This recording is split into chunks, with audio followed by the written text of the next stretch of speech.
How a Pilot Hijacked a Plane by Fern. Let's give this a watch. At 9:27 a.m. on the 24th of March, 2015, a plane got in contact with the Marseille en route control center. It was an Airbus A320-211 operated by Germanwings, headed from Barcelona to Dusseldorf. Everything seemed normal. The captain read back the air traffic controller's clearance at 9:30, allowing him to fly to an en route waypoint. Only a few minutes later, something was off. The control center in Marseille saw that the altitude for the aircraft was around 30,000. If a plane is hijacked, what is the procedure for that? I mean, I've always wondered that. What is the procedure for a hijacked plane? Do they try to? Because you are not allowed. I don't think America allows negotiation with terrorists. I'm pretty sure you can't negotiate with a terrorist. Correct me if I'm wrong. So what is the procedure for a hijacked plane? Like, especially if they think they're gonna crash it somewhere. Like, what is the procedure for that? Feet, almost 2,000 feet lower than the original cruise altitude, and declining. Marseille contacted the plane and asked what altitude the plane was cleared for, but they received no response at all. Over the next 30 seconds, Marseille tried to contact the flight crew 2 more times. No answer. At 9:34, the control center tried a different frequency, but again, no response. From 9:35 until 9:39, the Marseille control center tried to contact the flight crew multiple times over different frequencies. An air traffic controller from the French air defense system also tried, as well as another aircraft, but each time, no response from Germanwings Flight 9525. At 9:40, radar contact was lost. The French air traffic controllers triggered a distress phase, declaring that the aircraft and its occupants were in imminent danger and required immediate assistance. At 9:41 a.m., Flight Germanwings 9525 crashed into the side of a mountain in the Alps. What happened? The crash occurred on a remote mountain. Because there was no access by road, emergency crew. I don't get terrorists. I guess no one really understands terrorists. Terrorists just do things for their religion or a political belief. I feel like those are the main two things, either religion or political beliefs. I just don't understand what people think they can accomplish with violence. Who had to be brought in via helicopter. The plane was completely destroyed, the debris field vast, but the pieces of the craft small. The cockpit voice and flight recorder were found in the same week, although they were both severely damaged. When flight investigators stitched together the data, a story of intentional action formed. The plane was hijacked, but not by terrorists. It wasn't by terrorists. What? Why did someone just crash the plane then? Oh yeah, terrorists are definitely hella sick in the head. There's a lot of different types of terrorists, though. I guess revolting against your government, could that be a form of terrorism? Like the French Revolution, could that be a form of terrorism? A terroristic act on your country because you're trying to overthrow the government, or no? Someone correct me. Go back.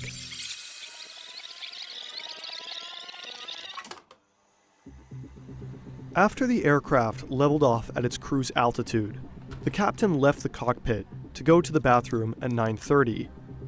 While he was in the bathroom, the plane was almost immediately set for a different altitude in the cockpit. At 9:34, the captain came back and requested access, but he got none. The door was locked. Was someone just hiding in there? What? So while he was going to someone was just hiding in there. He went to the bathroom. They took action. That's crazy, dude. What? No matter what you believe, it should never reach harm. Oh, I agree. Well, okay, take a look at the French Revolution. The government was doing pretty bad things like stacking and stacking and stacking bread prices, making them bigger, taxing. I forgot exactly what happened, but it was cause for a revolution. And the way that people went about it was really gory and gruesome. I mean, they literally put soldiers' heads on sticks and raised them up, like celebrating them. So I don't. I think in a perfect society, yes, violence is never the key to reform and progress. But in an imperfect world, which is what we live in, I'm not saying I condone violence. I wish violence wasn't the answer. But in some situations, like the French Revolution, how were they supposed to get their government to change? In American independence from Britain, how were they supposed to get Britain to change without going through the war? Britain wasn't just gonna let America walk out.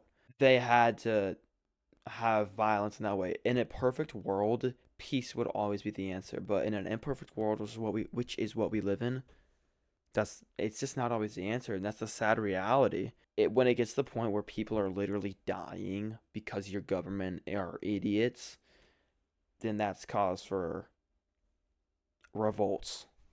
I think the revolution definitely is a form of attack, yeah. Is that terrorism though? Would that be considered terrorism or no? As he stood in front of that cockpit door, the captain began to understand. The co-pilot had hijacked the plane, and he had no way of getting in. Oh, so it was the co-pilot. So it was the co-pilot. And as the main pilot, what are you thinking? Like, holy crap, I might die today. I genuinely might die today. After 2001, cockpits were changed in order to protect those flying the plane from potential hijackers. To enter the cockpit, a crew member has to call the cockpit on the intercom and press the pound key on a keypad, which buzzes the cockpit. At that moment, the pilot can switch the door control from norm to unlock, and the crew member can enter. The crew is also given emergency codes, which they can use if there are concerns for those in the cockpit. In that case, the crew member will use the emergency code on the keypad, triggering a 30-second timer, and the cockpit door will open for 5 seconds. However, there are situations where those in the cockpit want to override the access by the crew, like during a hijacking. In that situation, the pilots can switch the door control to lock, overriding all emergency access.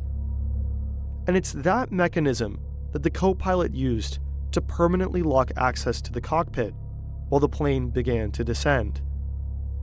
The captain was locked out of the cockpit without any control. At 9:39, the cockpit voice recorder Okay, yeah, like I'm assuming holding heads of soldiers on sticks is an act of terrorism. picked up violent blood on the cockpit door. The captain had repeatedly tried breaking in to gain access, but the cockpit door was reinforced. Made to withstand armed hijackers, the captain stood little chance. What do you do in that situation? You just buckle up and hope for the best? Like, I just don't get it. In the last minutes, the passengers, crew, and captain all knew that the plane was going down. No one survived the crash. Oh my gosh. 144 passengers, 4 cabin crew, and the captain and co-pilot died. Amongst the passengers was an entire school class returning from a field trip. Oh my gosh. Dude.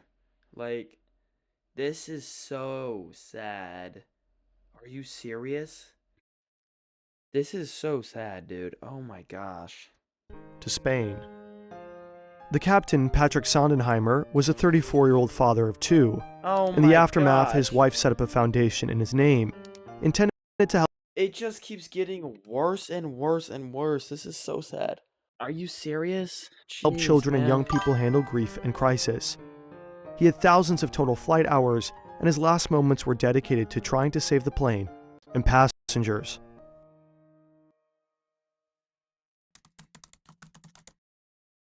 The co-pilot was 27 years old, and from a young age, he was 1:10 passionate a.m. about flying.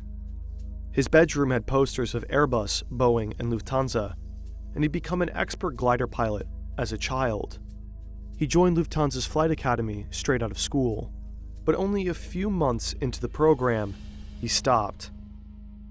He was suffering from a deep depressive episode, treated with antidepressants, and spent multiple months in the care of a psychiatrist.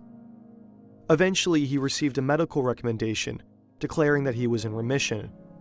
After a few months, his student pilot license and fit-to-fly medical certificate were restored. But if he needed any more psychiatric treatment, he'd be grounded from flying. But he continued with his training until he ran into a problem. While filling out a document required by the U.S. Federal Aviation Administration to fly at an Arizona-based, Lufthansa-operated flight school, he said that he had never been diagnosed with any mental disorders. This was a lie, and he got caught. Lying on an FAA application can lead to a jail offense or the end of a flying career. But the FAA gave him a second chance. He admitted to depression and was accepted to go to Arizona. In 2013, he joined Germanwings, a low-budget airline owned by Lufthansa. And a year later, his depression returned. He thought he was going blind, visiting ophthalmologists and neurologists multiple times per week because he was seeing stars, halos, flashes of light, streaks, and flying insects. But the doctor's scans didn't find much. He was diagnosed with hypochondriacal disorder, as well as emergent psychosis from his family doctor. And that doctor urged him to go to a psychiatric clinic, but he'd do no such thing. Instead, in January of 2015, he returned to the psychiatrist that had helped him in the first place. He received psychotherapy and went on heavy antidepressants while continuing to work and fly. From February to March, he received multiple sick notes from multiple doctors. He wasn't all right, and he wanted something to change. 4 days before the crash, he turned to his computer to understand the locking mechanism on the Airbus A320 cockpit door. On his outbound flight from Dusseldorf to Barcelona, So he really just planned this whole thing out, is what I'm hearing. He really did just plan this out. Poor guy, he just sounds depressed. I mean, he murdered 100 people, 150 people. And I'm not excusing what he did, but like depression just sucks to go through in general. he tested the descent settings for a moment. That doesn't take away from the fact that he killed many people. More than 100. More than 150. An entire class of students. Sondenheimer was outside the cockpit. On the return flight, he used it to bring down the plane. How could this have happened? Pilots are required to do health screenings and annual checkups, but mental health is easier overlooked than physical. Since pilots operate under an honor system, they're expected to self-evaluate their health. And this can be an issue. The co-pilot was declared unfit to work by his doctor, but he decided to just not tell his employer. But if someone like him is a risk to public safety, a doctor can break doctor-patient confidentiality and report him to authorities. So why didn't at least one of the multiple doctors who wrote multiple sick notes and declared him unfit to fly think that the co-pilot may have presented a risk for public safety? Enough of a risk that he couldn't be trusted to report himself. I was wondering. We don't know. Oh. The doctors may have believed the co-pilot was a risk to himself, but not to others. Being depressed does not make you a killer. Or maybe the doctors were just scared. Breaking doctor-patient confidentiality does not come without risks. It's even possible cultural factors could have played a role. Privacy and data protection are valued really highly in Germany. But trying to understand why doctor-patient confidentiality wasn't broken is a dilemma and issue best left to healthcare professionals and ethics professors. And unfortunately, we're YouTubers. So we encourage you to read more about it in these articles. Nonetheless, when you're watching this today, it's important to understand that this type of incident is incredibly unlikely. In the aftermath, Oh yeah, that's like never gonna happen. And after this happened, I bet they implemented more things that pilots have to get through before they can fly. I guess is what I'm trying to say. the European Aviation Safety Agency proposed multiple safety regulations. Psychological That's what I screening for pilots increased, and multiple airlines adopted a two-person in the cockpit at all time rule, although Lufthansa has recently phased this out. In 2015, Germanwings was rebranded to Eurowings. The decision was made prior to the crash. In the end, Lufthansa compensated the families of the victims, but there are questions about whether it was enough. The families have faced losses that no money could ever heal.